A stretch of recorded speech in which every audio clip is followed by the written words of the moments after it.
everyone, I am Ryan Mantica and I will be your reporter number part for today. Eileen is a bookkeeper in Pasig City.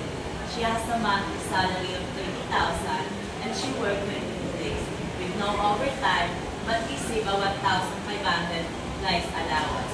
Her company uses the standard rates SSS with 5%, PhilHealth with 2.5%, and Pag-ibig with 2%. And the answer the following. Number 1, compute daily and hourly rate answer. To compute the daily rate, we get the monthly salary and divide it to 22 days. So 30,000 divided by 22 days is equal to 1,363.64. And to get the hourly rate, we get the total of daily rate and assuming 8 hours work day. So 1,363.64 divided by 8 hours. So, total of 170.45. Number 2, calculate all mandatory contribution. To get the mandatory contribution, we times the standard rates with the percentage set. So, SS has 5% and PhilHealth has 2.5% and Pag-ibig 2%.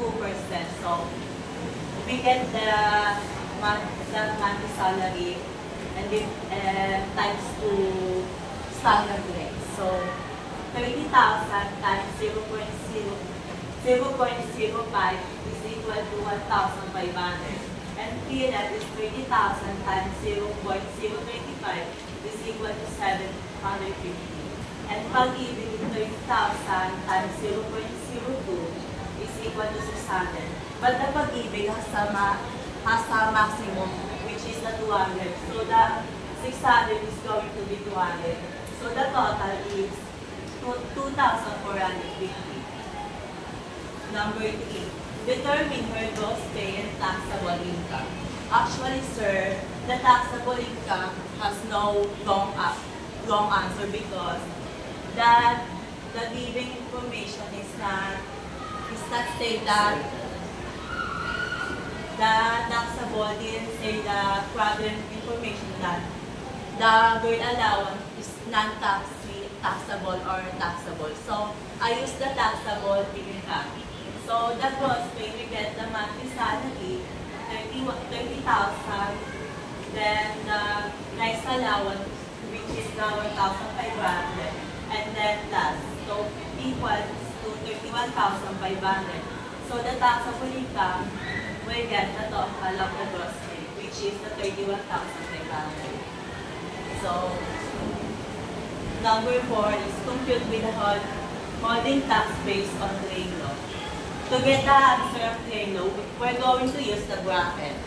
So the taxable income is 31,500. So the answer is close to bracket 2. So the formula we going to use is this one. 15% over 20,853. Yeah, 15% of excess over 20,833. Excess, 31,500 minus to 20,833. So the answer, 10,167.